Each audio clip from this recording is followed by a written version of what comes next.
Welcome back, my friends. It was my fondest wish to see you once more, and it appears that wish has come true. And that reminds me of another tale. Come, join me, James Démence, your Orator of the Ostrobogulous, for this week's Story of Suspense.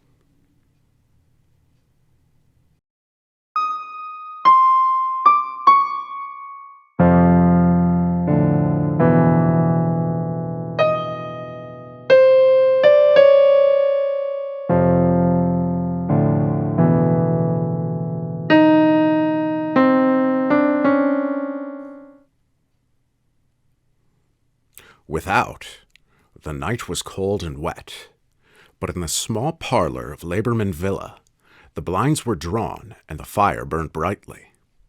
Father and son were at chess, the former, who possessed ideas about the game involving radical changes, putting his king into such sharp and unnecessary perils that it even provoked comment from the white-haired old lady knitting placidly by the fire.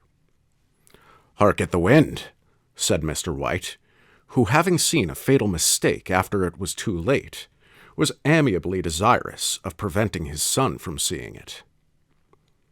"I'm listening," said the latter, grimly surveying the board as he stretched out his hand.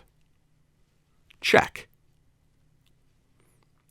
"I should hardly think that he'd come tonight," said his father with his hand poised over the board. "Mate," replied the son. "That's the worst of living so far out," bawled Mr. White with sudden and unlooked-for violence.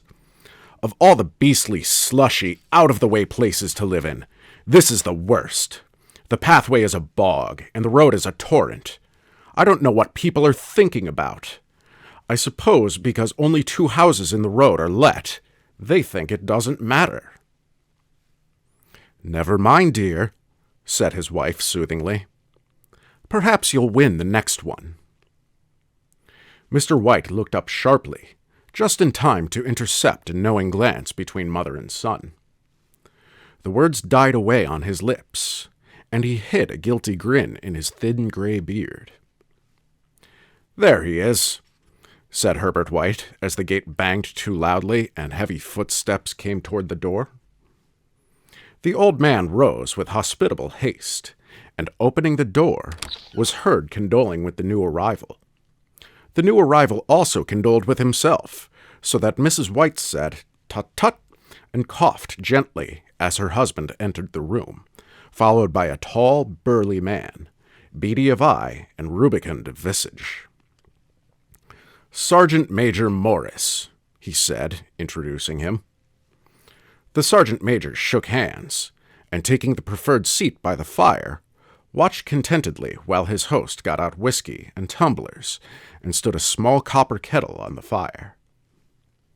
At the 3rd glass, his eyes got brighter, and he began to talk, the little family circle regarding with eager interest this visitor from distant parts, as he squared his broad shoulders in the chair and spoke of wild scenes and doughty deeds, of wars and plagues and strange peoples. 21 years of it," said Mr. White, nodding at his wife and son. "When he went away, he was a slip of a youth in the warehouse. Now look at him." "He don't look to have taken much harm," said Mrs. White politely. "I'd like to go to India myself," said the old man. "Just to look around a bit, you know." "Better where you are," said the sergeant major, shaking his head. He put down the empty glass, and sighing softly, shook it again. "I should like to see those old temples and fakirs and jugglers," said the old man. "What was that you started telling me the other day about a monkey's paw or something, Morris?" "Nothing," said the soldier hastily. "Leastways, nothing worth hearing." "Monkey's paw?" said Mrs. White curiously. "Well, it's just a bit of what you might call magic, perhaps," said the sergeant major offhandedly. His 3 listeners leaned forward eagerly. The visitor absent-mindedly put his empty glass to his lips, and then set it down again. His host filled it for him. "To look at," said the sergeant major, fumbling in his pocket. "It's just an ordinary little paw, dried to a mummy." He took something out of his pocket and proffered it. Mrs. White drew back with a grimace, but her son, taking it, examined it curiously. "And what is there special about it?" inquired Mr. White as he took it from his son, and having examined it, placed it on the table. "It had a spell put on it by an old fakir," said the sergeant major, "a very holy man. He wanted to show that fate ruled people's lives, and that those who interfered with it did so to their sorrow. He put a spell on it so that 3 separate men could each have 3 wishes from it." His manner was so impressive that his hearers were conscious that their light laughter jarred somewhat. "Well, why don't you have 3, sir?" said Herbert White cleverly. The soldier regarded him in the way that middle age is wont to regard presumptuous youth. "I have," he said quietly, and his blotchy face whitened.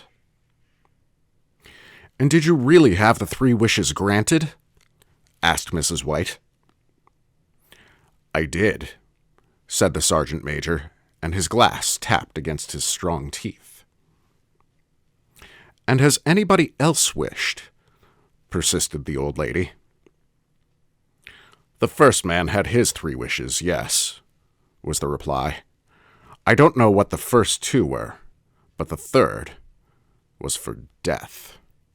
That's how I got the paw." His tones were so grave that a hush fell upon the group. "If you've had your 3 wishes, it's no good to you now then, Morris," said the old man at last. "What do you keep it for?" The soldier shook his head. "Fancy, I suppose," he said slowly. "I did have some idea of selling it, but I don't think I will. It has caused enough mischief already. Besides, people won't buy. They think it's a fairy tale, some of them, and those who do think anything of it want to try it first and pay me afterward." "If you could have another 3 wishes," said the old man, eyeing him keenly, "would you have them?" "I don't know," said the other. "I don't know." He took the paw, and dangling it between his forefinger and thumb, suddenly threw it upon the fire. White, with a slight cry, stooped down and snatched it off. "Better to let it burn," said the soldier solemnly. "If you don't want it, Morris," said the other, "give it to me." "I won't," said his friend doggedly. "I threw it on the fire. If you keep it, don't blame me for what happens. Pitch it on the fire again, like a sensible man." The other shook his head and examined his new possession closely. "How do you do it?" he inquired. "Hold it up in your right hand and wish aloud," said the sergeant major. "But I warn you of the consequences." "Sounds like the Arabian Nights," said Mrs. White, as she rose and began to set the supper. "Don't you think you might wish for 4 pairs of hands for me?" Her husband drew the talisman from his pocket, and then all 3 burst into laughter as the sergeant major, with a look of alarm on his face, caught him by the arm. "If you must wish," he said gruffly, "wish for something sensible." Mr. White dropped it back in his pocket, and placing chairs, motioned his friend to the table. In the business of supper, the talisman was partly forgotten, and afterward the 3 sat listening in an enthralled fashion to a second installment of the soldier's adventures in India. "If the tale about the Monkeys Paw is not more truthful than those he has been telling us," said Herbert as the door closed behind their guest, just in time for him to catch the last train, We shan't make much of it." "Did you give him anything for it, father?" inquired Mrs. White, regarding her husband closely. "A trifle," he said, coloring slightly. "He didn't want it, but I made him take it, and he pressed me again to throw it away." "Likely," said Herbert with pretended horror. "Why, we're going to be rich and famous and happy. Wish to be an emperor, father, to begin with, and then you can't be henpecked." He darted round the table, pursued by the maligned Mrs. White, armed with an antimacassar. Mr. White took the paw from his pocket and eyed it dubiously. "I don't know what to wish for, and that's a fact," he said slowly. "It seems to me I've got all I want." "If you only cleared the house, you'd be quite happy, wouldn't you?" said Herbert, with his hand on his shoulder. "Well, wish for £200, then. That'll just do it." His father, smiling shamefacedly at his own credulity, held up the talisman as his son, with a solemn face, somewhat marred by a wink at his mother, sat down at the piano and struck a few impressive chords. "I wish for £200, said the old man distinctly. A fine crash from the piano greeted the words, interrupted by a shuddering cry from the old man. His wife and son ran toward him. "It moved!" he cried, with a glance of disgust at the object as it lay on the floor. "As I wished, it twisted in my hand like a snake." "Well, I don't see the money," said his son as he picked it up and placed it on the table, "and I bet I never shall." "It must have been your fancy, father," said his wife, regarding him anxiously. He shook his head. "Never mind, though. There's no harm done, but it gave me a shock all the same." They sat down by the fire again while the two men finished their pipes. Outside, the wind was higher than ever, and the old man started nervously at the sound of a door banging upstairs. A silence unusual and depressing settled upon all three, which lasted until the old couple rose to retire for the night. "I expect you'll find the cash tied up in a big bag in the middle of your bed," said Herbert as he bade them good night, "and something horrible squatting up on top of the wardrobe, watching you as you pocket your ill-gotten gains." He sat alone in the darkness, gazing at the dying fire and seeing faces in it. The last face was so horrible and so simian that he gazed at it in amazement. It got so vivid that with a little uneasy laugh, he felt on the table for a glass containing a little water to throw over it. His hand grasped the monkey's paw, and with a little shiver, he wiped his hand on his coat and went up to bed.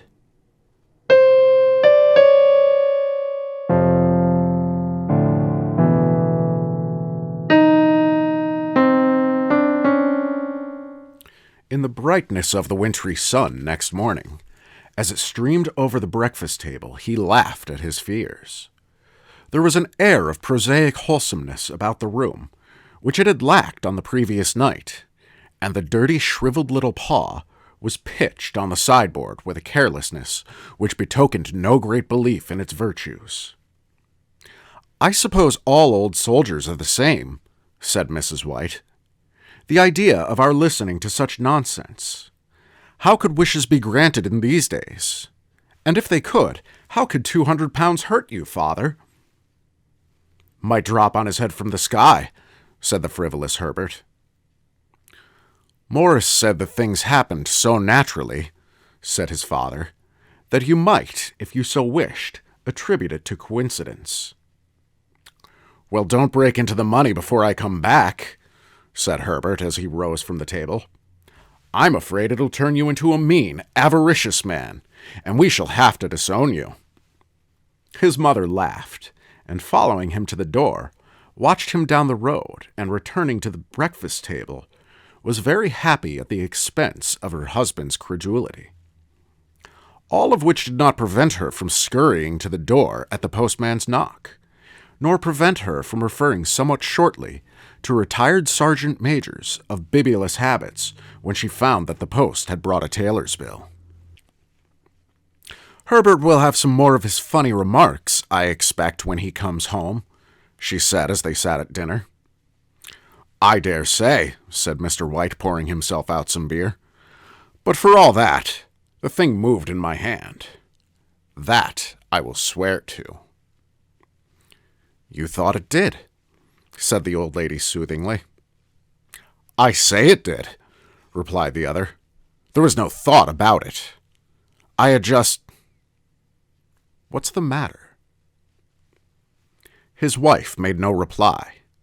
She was watching the mysterious movements of a man outside, who, peering in an undecided fashion at the house, appeared to be trying to make up his mind to enter. In mental connection with the 200 pounds, she noticed that the stranger was well dressed and wore a silk hat of glossy newness. 3 times he paused at the gate and then walked on again. The 4th time he stood with his hand upon it, and then with sudden resolution flung it open and walked up the path. Mrs. White, at the same time, placed her hands behind her, and hurriedly unfastening the strings of her apron, put that useful article of apparel beneath the cushion of her chair. She brought the stranger, who seemed ill at ease, into the room. He gazed at her furtively and listened in a preoccupied fashion as the old lady apologized for the appearance of the room and her husband's coat, a garment which he usually reserved for the garden. She then waited, as patiently as her sex would permit, for him to broach his business, but he was at first strangely silent. "I was asked to call," he said at last, and stooped and picked a piece of cotton from his trousers.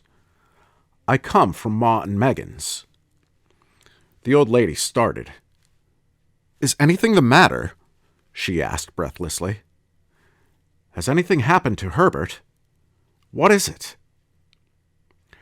Her husband interposed. There, mother," he said hastily. "Sit down, and don't jump to conclusions. You've not brought bad news, I'm sure, sir." And he eyed the other wistfully.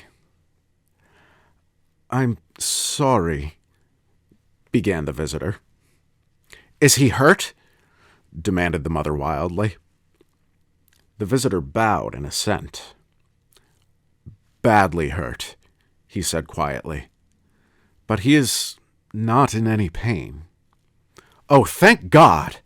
said the woman, clasping her hands. "Thank God for that! She broke off suddenly as the sinister meaning of the assurance dawned upon her, and she saw the awful confirmation of her fears in the other's averted face. She caught her breath, and turning to her slower-witted husband, laid her trembling old hand upon his. There was a long silence. "He was caught in the machinery," said the visitor at length in a low voice. "Caught in the machinery," repeated Mr. White in a dazed fashion. "Yes." He sat staring blankly out at the window, and taking his wife's hand between his own, pressed it as he had been wont to do in their old courting days, nearly 40 years before. "He was the only one left to us," he said, turning gently to the visitor. "It is hard." The other coughed, and rising, walked slowly to the window. "The firm wished me to convey their sincere sympathy with you in your great loss," he said, without looking round. "I beg that you will understand I am only their servant and merely obeying orders." There was no reply. The old woman's face was white, her eyes staring, and her breath inaudible. On the husband's face was a look such as his friend the sergeant might have carried into his first action. "I was to say that Ma and Megan's disclaim all responsibility," continued the other. They admit no liability at all, but in consideration of your son's services, they wish to prevent you with a certain sum of compensation." Mr. White dropped his wife's hand, and rising to his feet, gazed with a look of horror at his visitor. His dry lips shaped the words, "How much?" £200, said the visitor. Unconscious of his wife's shriek, the old man smiled faintly, put out his hands like a sightless man, and dropped, a senseless heap, to the floor.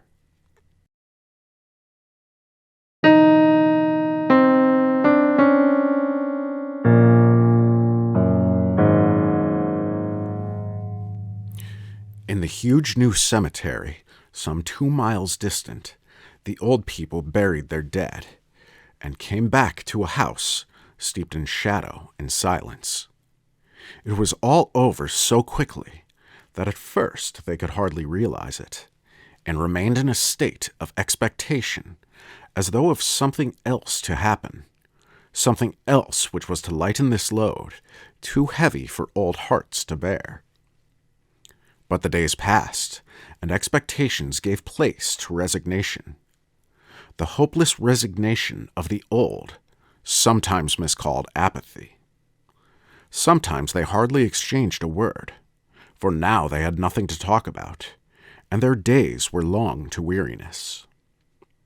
It was about a week after that, the old man, waking suddenly in the night, stretched out his hand and found himself alone. The room was in darkness, and the sound of subdued weeping came from the window. He raised himself in bed and listened. "Come back," he said tenderly. "You'll be cold." "It is colder for my son," said the old woman, and wept afresh. The sound of her sobs died away on his ears. The bed was warm, and his eyes heavy with sleep. He dozed fitfully, and then slept until a sudden wild cry from his wife awoke him with a start. "The paw!" she cried wildly. "The monkey's paw!" He started up in alarm. "Where? Where is it? What's the matter?" She came stumbling across the room toward him. "I want it," she said quietly. "You've not destroyed it?" "It's in the parlor on the bracket," he replied, marveling. "Why?"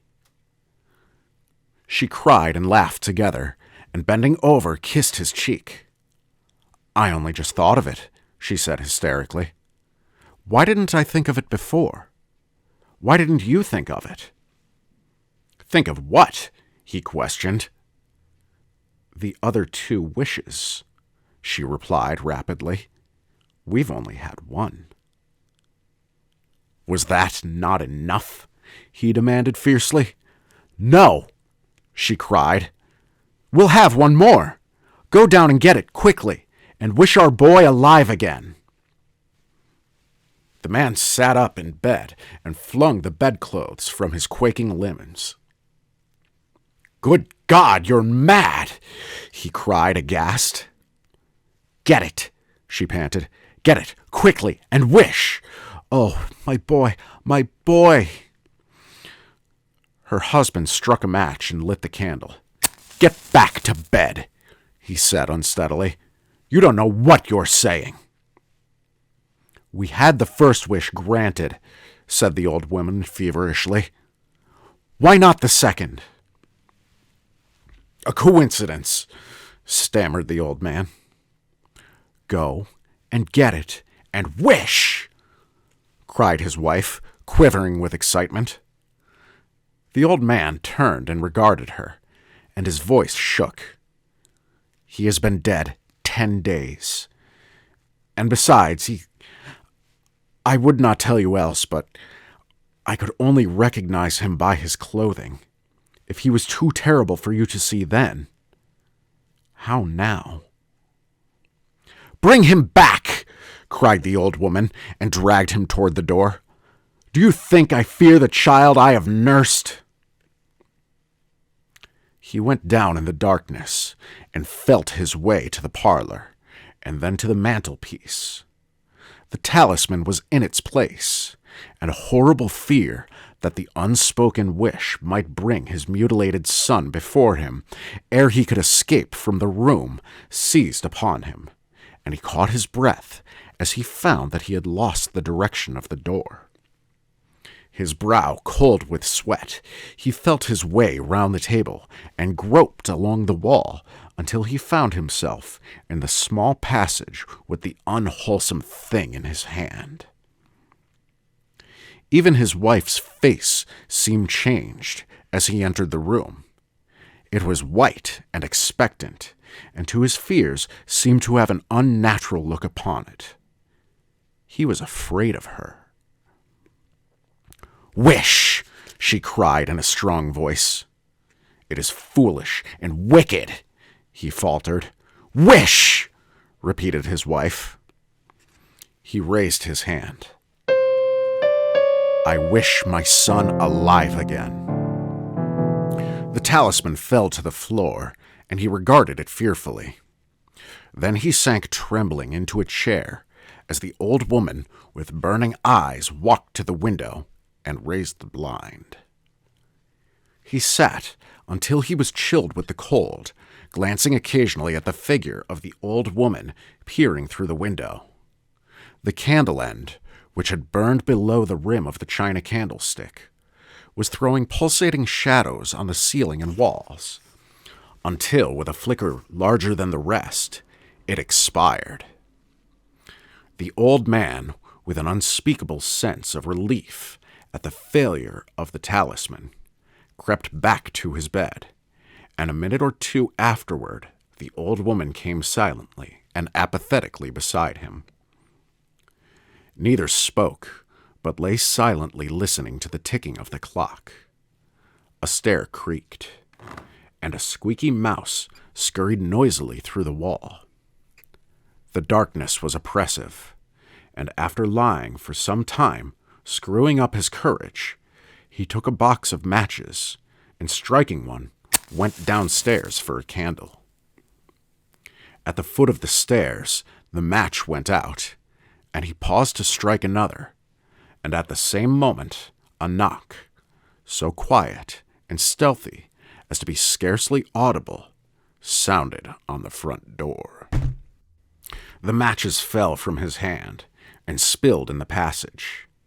He stood motionless, his breath suspended until the knock was repeated. Then he turned and fled swiftly back to his room and closed the door behind him. A third knock sounded through the house. "What's that?"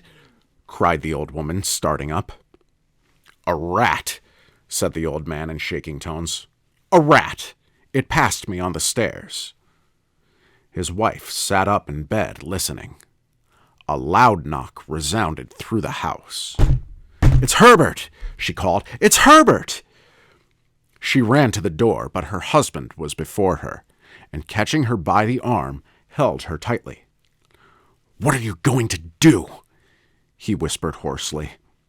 "It's my boy! It's Herbert!" she cried, struggling mechanically.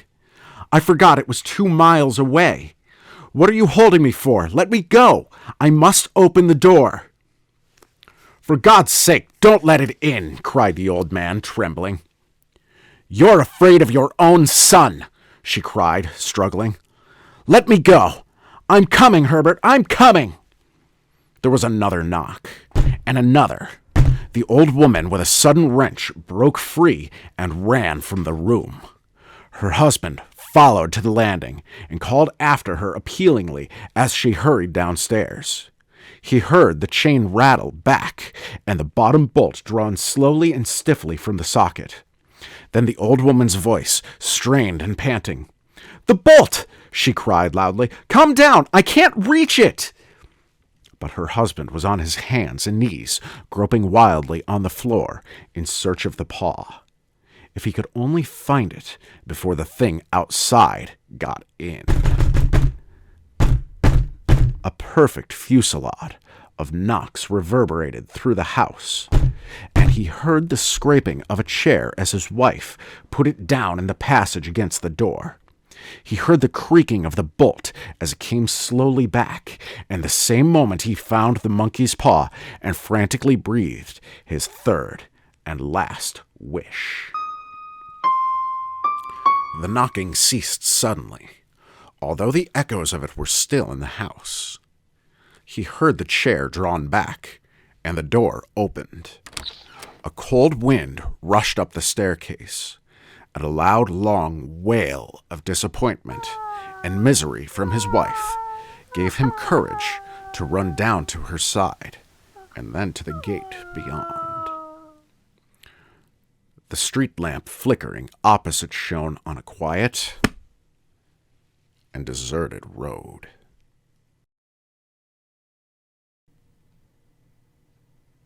And so, my friends, it would seem our time together has come to an end for now. But if I had just one wish, it would be that you like, comment, and subscribe below. And I will see you again next week for another story of suspense.